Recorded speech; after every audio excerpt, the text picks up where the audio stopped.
Good afternoon, my conscious co-creators. Good morning, good evening, wherever you're tuning in from. Welcome to the Conscious Consultant Hour, Awakening Humanity. I am very, very pleased that you are here with me today.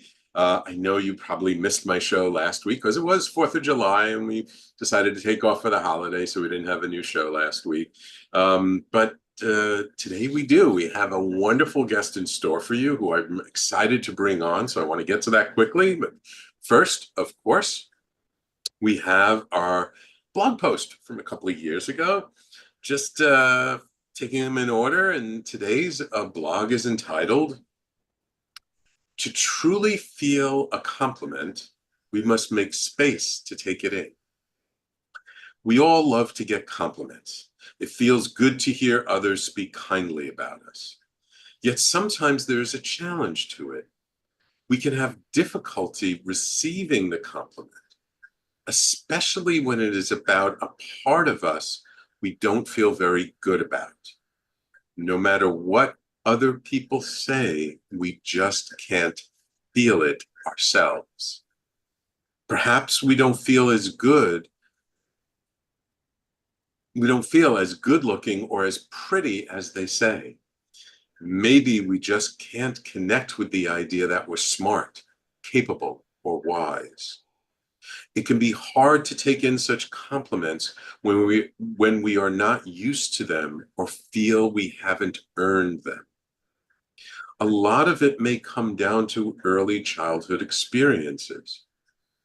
If we were never complimented by our parents, then how can we be good? When we are used to being told that we can do better, how can we feel that we actually have done better? No matter what anyone else says, we have to feel it. We might momentarily acknowledge the compliment and then immediately move on to something else. Or we could ignore the compliment or altogether. For if we don't truly feel it in our body, our minds cannot register it. Our nervous system can't process the compliment. No matter how many times we hear it, it does not matter. So how do we learn to let these compliments in that we cannot feel? The first step is to wait. Do not respond right away. Just take a moment and try to feel it. The more awareness we bring to hearing the compliment, the better chance we have of actually letting it in. It might not happen the first time or the second time, but if we stick with the practice, eventually we will start to feel it a tiny bit, and then more. We can also use some physical cues to help us to receive the compliment, like putting your hand over your heart. And take a moment. Then try saying, "Thank you." By taking time to acknowledging the compliment, you give your body time to feel it. Even if you can't feel it in the beginning, with practice you will. The more space we give ourselves to feel something, anything, the more likely we are to actually feel it. So over time, with patience and practice, we will feel these compliments.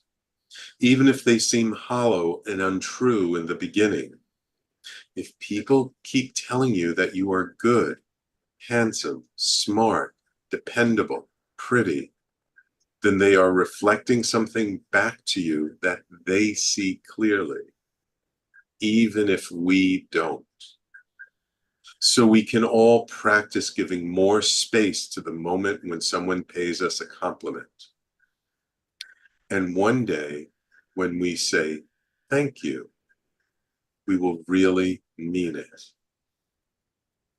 So when have you been paid a compliment and truly taking it in? Can you give more space when someone says something nice about you to really feel it and take it in? So I wrote this blog post a couple of years ago, and it had been something that had been in my consciousness in my field for a while. It was something I'd learned from one of my old mentors, that many times we really do have a hard time receiving when someone pays us a compliment. And even if someone just does something nice for us, I mean, just receiving in general sometimes is difficult. And so I was working with someone, and I gave them a compliment, and they immediately like went off on a totally different tangent. And I was like, wait a minute, take that in. I just said you're da da da. And they paused for a moment, and then they realized, wow, that actually is really hard. They really can't feel it in their body. And so that's when I started to realize that it is actually a much more common condition than we realize. And so that's why I decided to write a blog post about it, because I felt like there are a lot of people out there who could really use this. And so one thing that I do, and this is why I wrote about it in the post, is when someone pays me a compliment and I really want to take it in, I put my hand over my heart as a way of saying thank you. And it also is a physical touch, a physical sensation that reminds me, like, oh, take a moment, feel that, really let it in. And, in the beginning, could I feel it? Nah, not that much. But over time, the more I did it, the more I was able to feel it. And so now when somebody pays me a compliment, I don't even have to do that anymore. I just look at them, take a breath, I smile, a big smile, and I just say thank you. And I don't immediately try and compliment them back. See, that's one of the key things. Oftentimes, someone gives us a compliment, we feel like we have to give them a compliment back. It's almost transactional.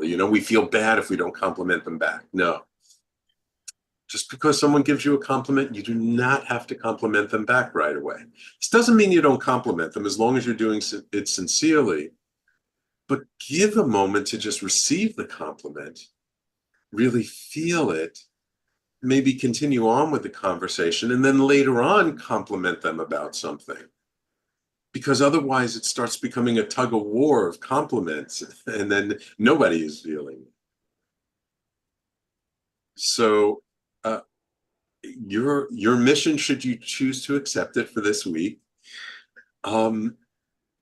is when someone gives you a compliment, take some time, stop and really feel it,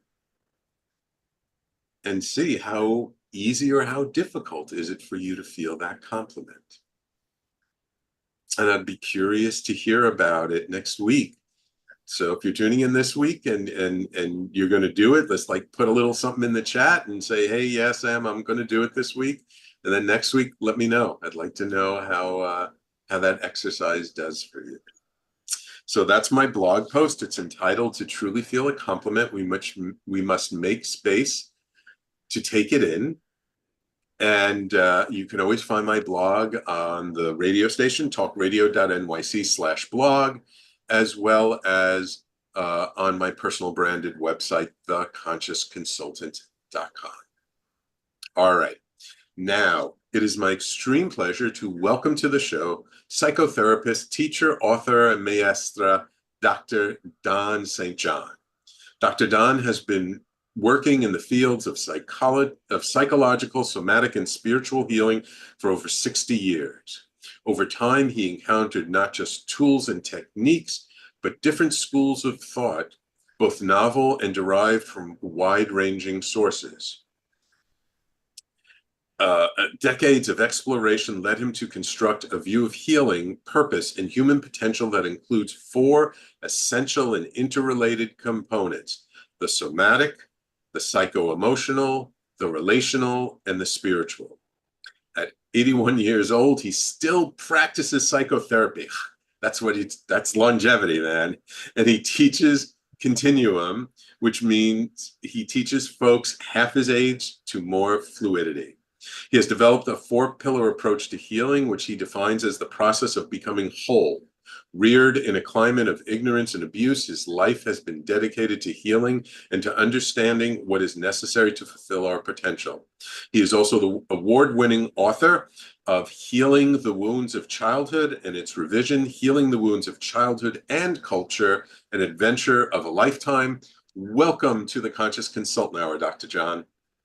It's a delight to be here with you, Sam. I loved your blog that you just read. So aligned with what I like to talk about. Wonderful, wonderful. Thank you. Yeah, it's so funny. I mean, the blogs are always, I'm just reading them in order, but somehow they're always so apropos to who my guest is for that week. So Definitely apropos to what we'll talk about. yes, yes, very much so. I'm looking forward to the conversation. So I always like to start off to give my audience a little bit of sort of context and background. Um, how did you decide to become a psychotherapist? You know, a lot of people tend to avoid that field because, you know, psychotherapists don't make a whole lot of money. I mean, they do okay, but you know, going into the healing arts is not something people do as you know, most parents want their children to become doctors, lawyers, accountants. What got you to decide to go into the fields of healing? You're right. It's not a path towards becoming a billionaire for sure, but it can be extremely satisfying. Yes. And I had no idea when I graduated from high school what I wanted to do with my life. I had given up my earlier teenage dream of becoming a professional prize fighter. And no, I'm serious. I Really? mean, Wow. that's the environment that I grew up in. There was a fair amount of violence, Mm, ignorance, it was quite traumatic. mm, And as a result, I was a pretty fragmented and frozen character with, a certain amount of intelligence, but below my neck, I hardly existed. So, I went into the military and there I was stationed overseas, Bermuda, you call that overseas. And yeah, right. tough gig. And began taking some college classes with the University of Maryland's overseas program and realized that, wow, they treat you like an adult. And I liked it. I actually liked going to school. So, when I was discharged after 4 years, uh, I continued at the University of South Florida in Tampa.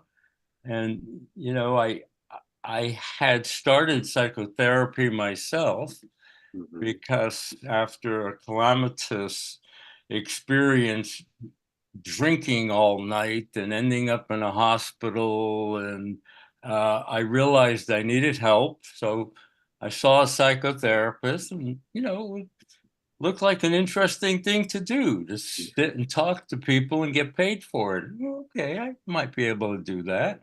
Yeah. And, so that's how it happened. I put one foot in front of the other. And uh, as you mentioned, it's been 60 years since I began that process and continue to this day.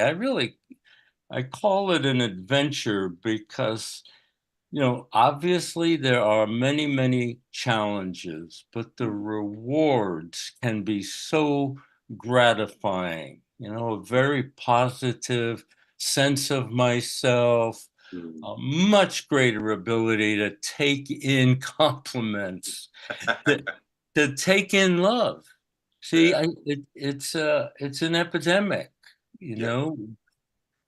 The Surgeon General of the United States spoke of a loneliness epidemic. Mm, And, a part of that is our inability to let in good vibes, good feelings, love, compliments, to really receive. So we're stuck in the images that we constructed throughout our childhood. And usually the theme is not good enough. Yeah. You mentioned that. So, there are many, many rewards. A marriage of 40 years that's still lively, that's intimate, that we can really disclose at our depth and not just on the surface. And that is one of the most profound rewards of embarking on this journey and staying the course. Wonderful. Wonderful. So just to let you know, my wife is also a psychotherapist. We've only been married 21 years. We're youngsters compared to you. So for her sake, I do have to ask you one question, because one thing to us is one of the hardest things to deal with is burnout, because many therapists, after a period of time, they do get to that point of burnout. So I'm just curious, what do you do? Do you have some practice or something that kind of keeps you going? Because listening to people's problems all day long, yes, it's very gratifying and very profound being able to help people to get over their challenges, but it can wear you out sometimes, no? Yes, it can. And there's a continuum of ability to not take it home with you. My wife is a therapist also, and it's a little more challenging for her. She's, just naturally more empathic and absorbent. Right. And I started on the other extreme. I had to learn to be empathic. So it's easier for me to leave it at the door. The other thing is, I am 81 years old, so I don't keep a full practice. I keep about a 40% of full practice. And the third, as I've gotten older, I've given myself more permission as a therapist to really engage my clients at a human loving level. And that's also energizing. I don't feel so constrained by the role, by the laws, but I just feel freer to be myself in that consultation room. And I think that helps as well. Wonderful, wonderful, wonderful. I have a lot of questions. I want to get into your four-pillar approach, but we got to take a quick break first. So when we come back, I want to start talking about how you developed this idea of this four-pillar approach, and I'm going to relate to it because it's something that really spoke to me, and I'll explain why.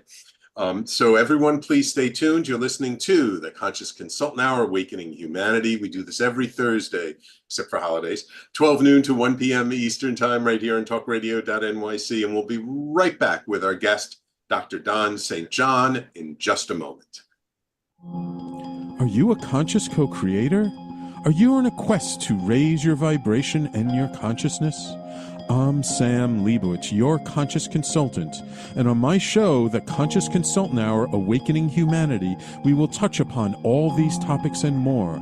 Listen live at our new time on Thursdays at 12 noon Eastern Time.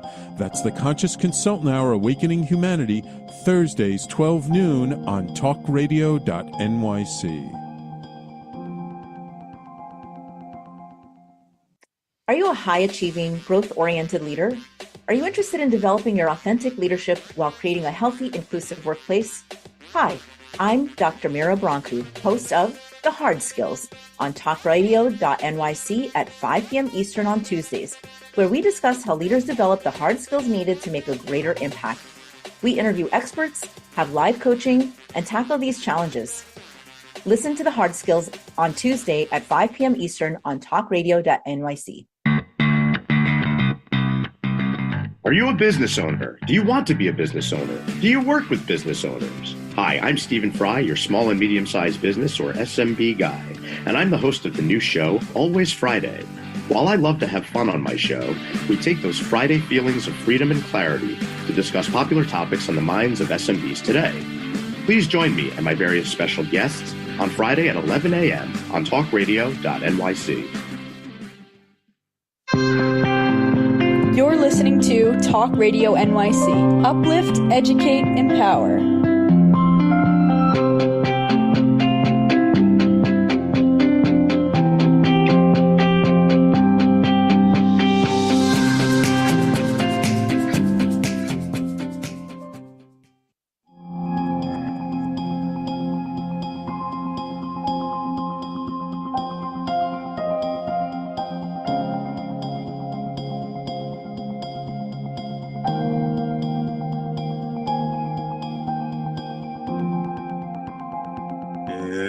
Welcome back to the Conscious Consultant Hour, Awakening Humanity. We're speaking this hour with Dr. Don St. John, author of the book, Healing the Wounds of Childhood. So I was really interested to learn about sort of this, I don't know if you call it a system or your approach to healing, because it's something that speaks to me because I've been studying and trained in some lineages where we talk about heart, mind, body, and spirit. And many people in the healing world, they just talk about mind, body, spirit. And so I always like to throw the heart in there, which is sort of the emotional side, which kind of relates to your four components of healing. And I'm curious how you developed this four-pillar approach, kind of where it came from, and if you could just explain it to our audience so that they can get some insight into it. Sure. It's a big question, Sam, and it evolved out of my own experience, out of my own pursuit of healing for myself and my interest in understanding what does it take to become more and more fully ourselves. And, I talk about, if you go onto a campus, the physical therapy department and the psychotherapy department are usually on the opposite sides of the campus. And that's not nature's concept. That's ours. Yeah. So trauma, for example, affects every aspect of our being. We've come to realize that it affects the brain and it affects the nervous system, and that's a step forward, but we're just now, and I mean like recently, beginning to realize that it affects all the tissues in the body. And I speak a lot about the fluid system because the body is approximately 65 to 75% liquid. Yeah. Okay? And speaking of the heart, I see the heart as the center of that fluid system. Mm-hmm. Yeah, it's the main pump, right? It's what circulates the blood. Yeah, and it's so much more than just a pump. It's a filter. It filters in and out, experiences that are consistent with our belief system.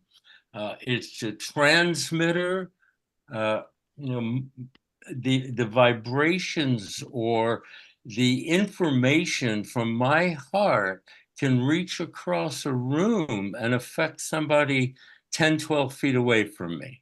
Yeah, that's from I remember the Heart Math Institute. They were the first ones to really measure the electromagnetic field of the heart and found it's actually bigger than the brain. Actually bigger than the brain, exactly. Much bigger, much stronger than the brain. So, I came to realize over time that my body needed to be addressed for healing to take hold, that it was critical. Now, when we talk about the body, And this is something that may be a little challenging to comprehend, but I think it's important. There was a man named Thomas Hanna. He was a philosopher. He brought a man named Moshe Feldenkrais to this country. You may have heard Yeah. of the Feldenkrais method. And then he developed his own, but he was originally a philosopher. And he pointed out that we talk about the body, that's a third person thing. The body, the elbow, the shoulder, the heart. Yeah. But you and I don't experience that. What we experience are the sensations and feelings and intentions, perhaps, okay? The subjective side of the body. And he said that, so many of the problems that face us is out of the lack of realization, the absence of the comprehension that we have to evolve and develop language to enrich our own experience of life, our own experience of ourselves, our own experience of our relationships. Again, our experience. So it's the inside. I teach a method it's a movement meditation called Continuum. It was developed by a woman named Emily Conrad. And basically, she asked the question, if the body is primarily water, how does water move? And then she spent the rest of her life, some 50, 60 years, in pursuit of the answer to that question. And slowly and gradually being able to connect our consciousness to the fluid level of our body. Oh, that's fascinating. Yeah, it really is. Because, okay, let's go back to your blog and to the capacity to receive. Right? Now, I will predict, this is anecdotal, I don't have research evidence, but I have, many decades of observations that people who are most tense in their body, who carry chronic tension at a high level in their body, have the least capacity to receive. See, think about it. Water is the most receptive substance on earth. Yeah. You see? Is that Right. making sense? So for the right, because the tension is almost, it's resistance, right? When we tense up, we resist what's around us. Exactly. And we block that fluid flow, like a river that gets dammed up in places. This is hard to get across in words. It's better to go online and watch some demonstrations of Continuum. One could go to the continuumteachersassociation.com and get a real sense of what that discipline is about. But approaching only the body is insufficient, because we've got to deal with those beliefs that you alluded to in your blog about, I'm not good enough. I don't believe that I'm good looking, or I don't believe that I'm lovable or intelligent. And those beliefs need to be addressed. And then I talk about the third leg of that 4 pillars is our capacity to be intimate in relationships, to disclose ourselves. Most of us are never taught how to just tell the simple truth of our experience. You know, the simple, God, Right. when you raised your voice like that, it scared me. Right. Just that level of truth and self-disclosure that's so important in an ongoing intimate relationship. And, you know, my point of view or my belief is that the culture as a whole has yet, you know, to reach intimacy as normative. Now, I'd suggest that many, if not most, married couples don't get to that depth of connection, the level that's possible. You know, they keep certain aspects of themselves hidden away and often hidden from themselves. Very true. Very true, because that's to admit it to ourselves is sometimes the scariest thing. If we can admit it to ourselves, then we can admit it to our partners or to other people. But before we go to break, I just want to ask you one quick question on the fluid aspect of our bodies. I'm assuming you're familiar with the work of Dr. Emoto. Yes. You know, he did the experiments with sort of even just putting a word on a piece of paper and wrapping it around a bottle of water would actually change the physical structure.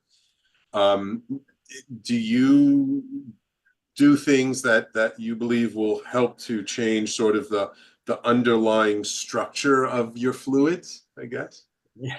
Yeah, I mean, there are numerous things. One is to not engage in, you know, to not cultivate negativity.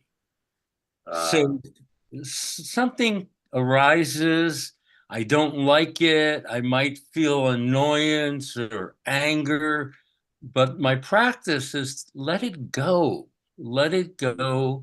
return to equilibrium. And then if there's something that needs to be dealt with, deal with it. But, you know, when I was young, I mean, I could keep a stream of negativity going for, you know, hours. And that's affecting the waters of the body. Okay? In my practice, I put different sounds into different areas of the body to stir the water, you know, to get the waters more animated, more alive, moving better. So those are two. I'm sure I could think of more. In October, I'm going to Lisbon, Portugal to attend a conference on water. And there's some significant, very interesting findings that, you know, Emoto, I think, was the father of this research, but there's a lot more. That's happened since, yeah. There's a woman, I believe she's in Australia, named Veda Austin, and she does similar things like that, that Emoto does, different along those lines. And I'm excited to learn, you know, what scientists are discovering about this medium that, you know, it's necessary for life. Okay, let's take our next break. And when we come back, I want to ask you about your book, kind of what was the impetus for that and what the book is about. And then I do want to get into the spiritual side of these four pillars. We haven't gotten to that fourth pillar just yet. So I do want to get to that before the end of the show. Okay, Dr. Don? Awesome. So everyone, please stay tuned. You're listening to the Conscious Consultant Hour, Awakening Humanity, and we'll be right back with our guest, Dr. Don St. John, in just a moment. Hey everybody, it's Tommy D, the nonprofit sector connector, coming at you from my attic. Each week here on talkradio.nyc, I host the program Philanthropy in Focus. Nonprofits impact us each and every day, and it's my focus to help them amplify their message and tell their story. Listen each week at 10 a.m. Eastern Standard Time until 11 a.m. Eastern Standard Time, right here on talkradio.nyc. Were you an essential worker during the pandemic? If you needed to learn stages of epilepsy, did you depend on advocates? Did you use new innovations to cope with mental and neurological issues? Maintaining high quality of life and keeping good mental health are what we all strive for. I'm Frank R. Harrison, host of Frank About Health, and each week top healthcare influencers, professionals, and innovators answer these questions and more. Stay tuned on Thursdays at 5 p.m. on talkradio.nyc, and I will continue to be frank about health with all of you. Are you a business owner? Do you want to be a business owner? Do you work with business owners? Hi, I'm Stephen Fry, your small and medium-sized business or SMB guy, and I'm the host of the new show, Always Friday. While I love to have fun on my show, we take those Friday feelings of freedom and clarity to discuss popular topics on the minds of SMBs today. Please join me and my various special guests on Friday at 11 a.m. on talkradio.nyc. You're listening to Talk Radio NYC at www.talkradio.nyc. Now broadcasting 24 hours a day.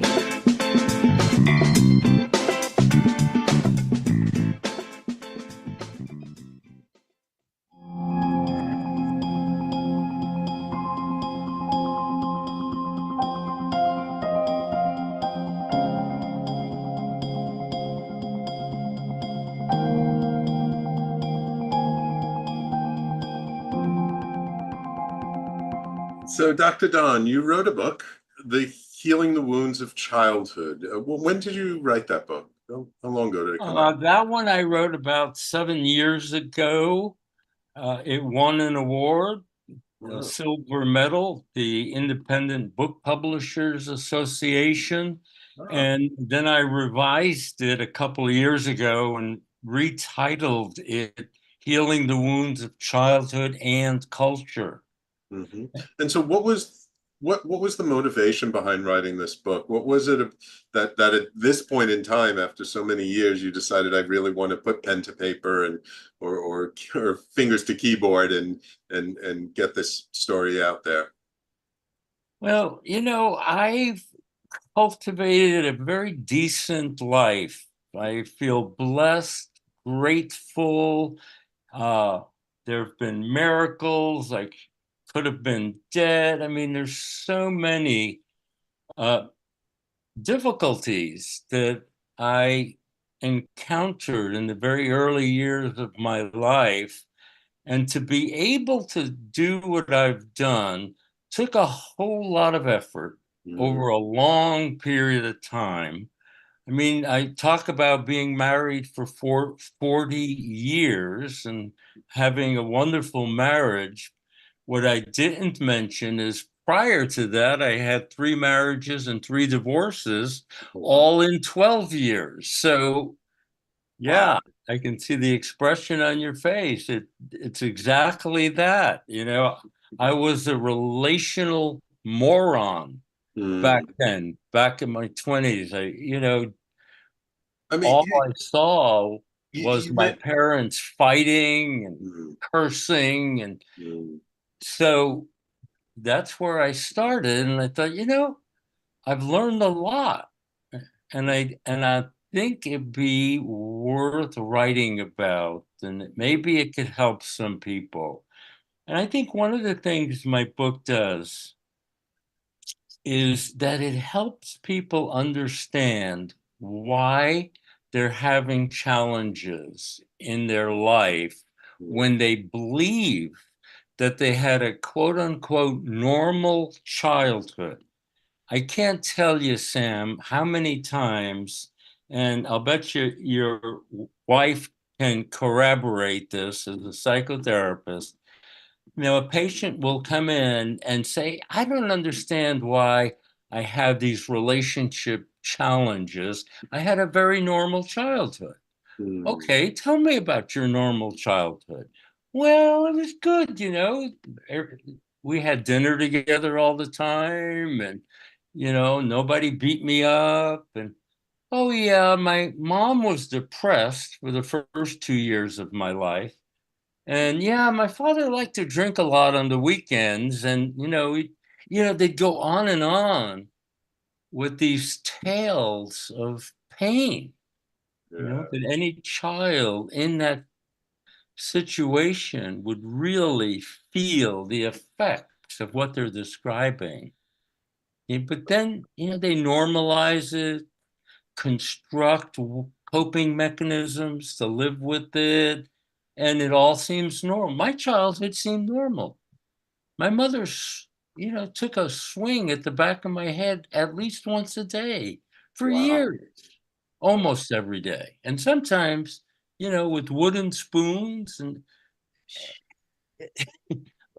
but it seemed normal. I mean, Right. yeah, the Right. kids get beat too. So But one of the things I've learned from my wife is that there are lots of traumas in our life. I mean, there are big traumas, big T traumas, but there are also a lot of little T traumas. And sometimes exactly. a lot of those little T traumas over a period of time add up to a much bigger effect on us than we realize than the big T traumas. Exactly. So Exactly what I mean.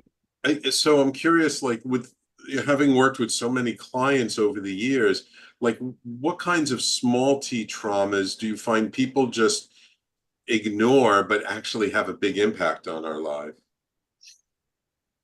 Well, how about, for example, the subliminal and sometimes not so subtle message that sexuality is something to be hidden, Ah, or or in this family we don't express our vulnerability, mm, our fears, our sadness. Some people might say that's not trauma, but that's how it should be. But really? Or a little more obvious, how about the put downs that some kids get, on a kind of consistent basis, the message that, you're just not good enough, or you just don't try hard enough, or why can't you be like your brother? Or, so many of those not not explosive traumas. I had them all. I had the big T's, the little T's. My father and I hardly spoke 1,000 words in all the years I was living with him. We just didn't talk to each other. yeah. And when we did, it had a little bit of a snarl Mhm. quality. So how do you characterize that? Big T, little T, in between? Yeah. There was no father force in my life. Yeah. In some of the work that I do, we talk a lot about the fact that there's not a lot of um, balanced masculine energy out there. It's either one extreme or the other. You don't see a lot of people that have a good balance of Mm, being sort of a masculine, strong, but without being predatory in a way, yeah, or rigid or or hard. rigid. Right, exactly, or cold. Right. And kind of now with the Me Too movement, it's almost going in the total opposite direction, where a lot of men are like even stifling their masculinity and suffocating it because they feel guilty about all the horrors that women have suffered at the hands of men. Exactly. Exactly. And, I see it as a swing of the pendulum. And I Yeah, think it will find its way towards the center over time. But I think it's reacting to how it used to be in so many yeah, places. yeah, yeah, absolutely, absolutely.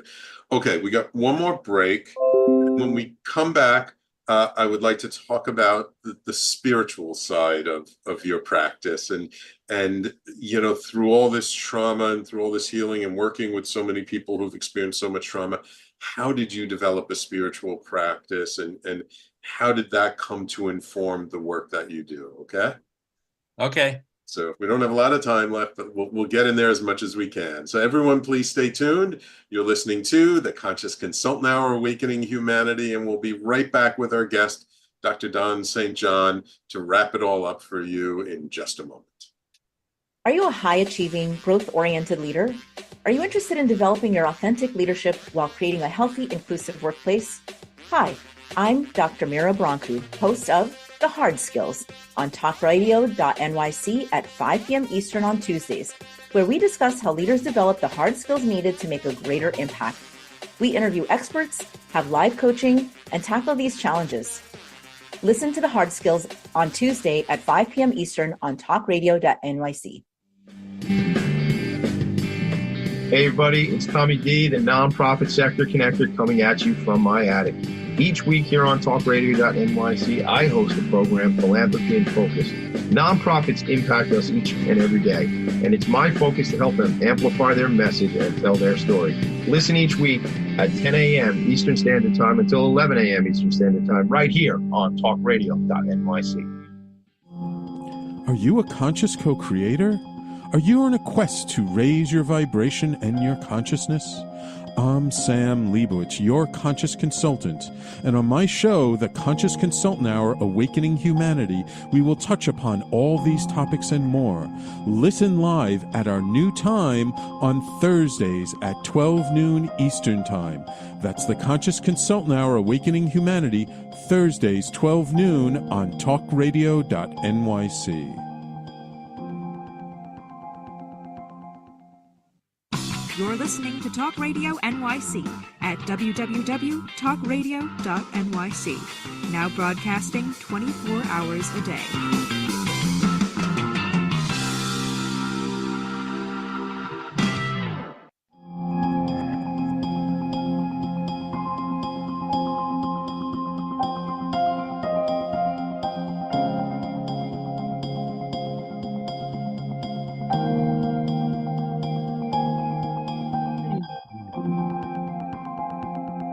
So Dr. Don, in our path of healing, I know it's fairly common that eventually we get to a place of where spirituality really informs our practice. But sometimes it can be hard, especially as a therapist. You're seeing clients who've experienced incredible trauma throughout their life.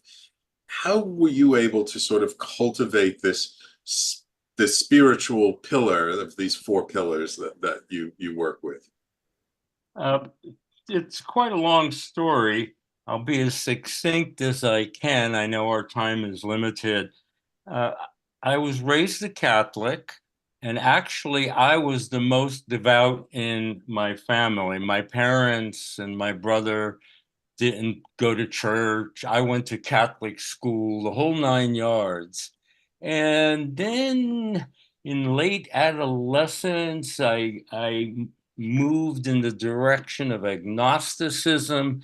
And by the time I was in graduate school, I was an atheist. It was like science is real and all that other stuff is simply not real. So why bother? It's a consolation, a solace for human beings who, it's hard to face our mortality. Then I took a psychedelic. I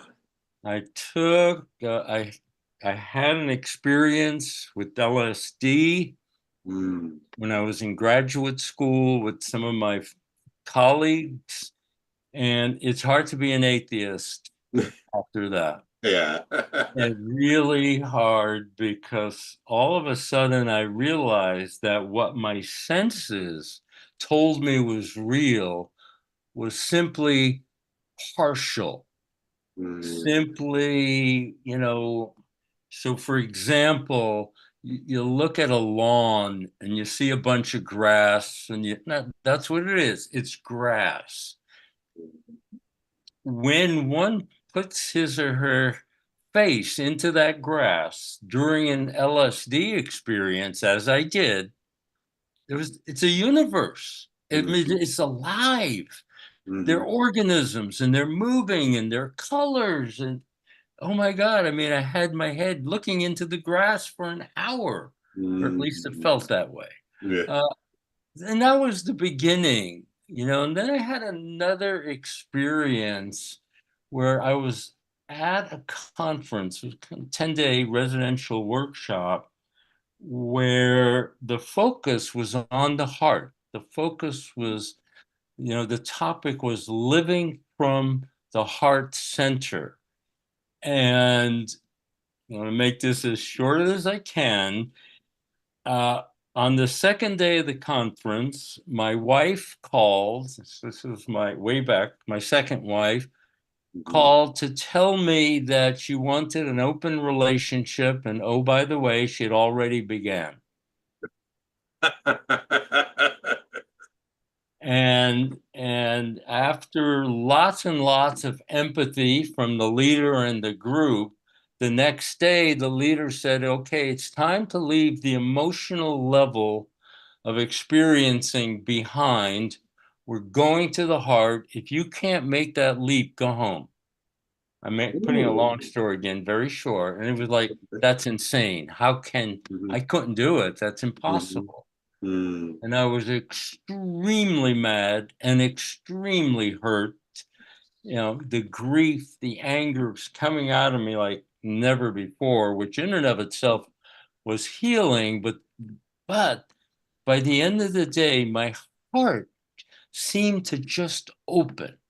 And I started feeling love for no particular person, place, or thing, just love. And I was, boggled. I didn't understand it. And it was a moment where I knew my life had turned around. And from that moment, I continued to pursue spiritual paths. The Unity Church for a time, a guru for a time. And for the past 30 years, a Brazilian syncretic, meaning different religions brought together, in this case, Christian and Amazonian, from the Amazon. Is this the Santo Daime Church? The União de Vegetal, which is the second biggest such church in Brazil and in 11 countries now. And when you refer to my title there as Mestre, I've been, a teacher in that church now for some 14 years. And it's been an important part of my life. And let me say that each of those aspects, the somatic, the psychological, and relational, I break those down for pedagogic reasons, that is to teach, but they're not in my experience. They're all very highly related. And it's towards, recognizing we are connected. Yeah. We're connected to the divine. We're connected to each other. We're connected to nature. We're all part of life. And let me say one thing about that I'm beginning to suspect that water is a major part of the medium of that connection. I see. Yes. And I've had many guests on my show. It's really quite fascinating. I had a woman on my show a couple of months ago who is a spiritual teacher, and it all started with an LSD experience in the 70s. And she no longer does it, but it brought her to meditation, and her meditation practice took her very deep. And now she's a teacher, and she teaches different forms of yoga. So it's quite interesting to me always about how psychedelics and plant medicine can really open us up to something that's inherent inside of us. And I think this is something that the indigenous cultures have preserved for generations, and they were persecuted for it, but thank God they survived. And I've read articles even like they found ergo, the mold that grows on rye that LSD comes from, in some ancient vases in Greece.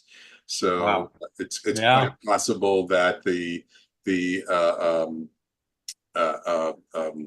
ambrosia that they speak about in ancient Greek myths was actually a psychedelic brew. But that sense of oneness that comes from that sense of interconnection, that sense of, yeah, like we're not separate from nature. It's so fascinating how in modern times we've striven so hard to separate ourselves from nature, and now look what nature is doing. It's becoming more extreme to kind of wake us up that, like, hey, there is no separation. I like that. I like that idea of nature wanting to wake us up, mm, that we're part of it, yeah, yeah, absolutely, absolutely. So, Dr. Don, I could talk to you all day long. We're definitely Likewise, Sam. definitely a kindred spirit. If anybody wants to learn more about your work or your teachings, is there a website they can go to? How would they find out more about you? Yes, my website is www.pathsofconnection.com. pathsofconnection.com. Wonderful, wonderful. And I know you said you're only doing about 40% of a full practice. Do you still teach? Do you work with people in different ways? Yeah, teach Continuum. Okay, Teach wonderful. Continuum, and yep, that's on the website as well. And I encourage people to seek out other Continuum teachers. My workshops tend to be full, but there are lots of teachers who teach online. Since the pandemic, it's now possible to take Continuum workshops on Zoom, so it opens the possibility for more people. Wonderful, wonderful. Do you have a last message you would like to leave our audience with? Something for in some words of encouragement for the future and in these very turbulent times? Yeah, the message I like to leave folks with is embark on this journey, this adventure of a lifetime, and stay the course. Really understand what it means to be in this body, because no matter how traumatized, and mine was towards the extreme, there's a spark of light and a flow that's never extinguished completely. Never extinguished. Find it, cultivate it, grow it, become it. Beautiful, beautiful. Oh, and before we end the show, I see there's a comment on our YouTube channel from one of our loyal listeners. It says, healed is when you react calm to stress that would normally upset you. That's Yeah, good. good thought. That's a good one. Absolutely. All right. Well, thank you, Dr. Don, for taking time to come on our show today. I truly appreciate you and the work that you do, and you've given me. I'm going to have to go through the show notes after the fact to look at some of the teachers you referred to and some of the people you referred to. So, thank you for the work that you do and for all that you contribute to the world. I'm taking that moment to feel your compliment. And thank you. It's really a pleasure to talk to you, Sam. Thank you. Thank you. And of course, thank you, my loyal listeners, for tuning in each week. Without you, there is no show. So thank you all for tuning in.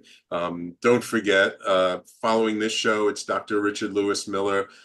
We air his show, Mind, Body, Health, and Politics, followed later today at 5 p.m. Eastern with Frank Harrison's show, Frank About Health. Thank you all for tuning in. Take care. We will talk to you all next week.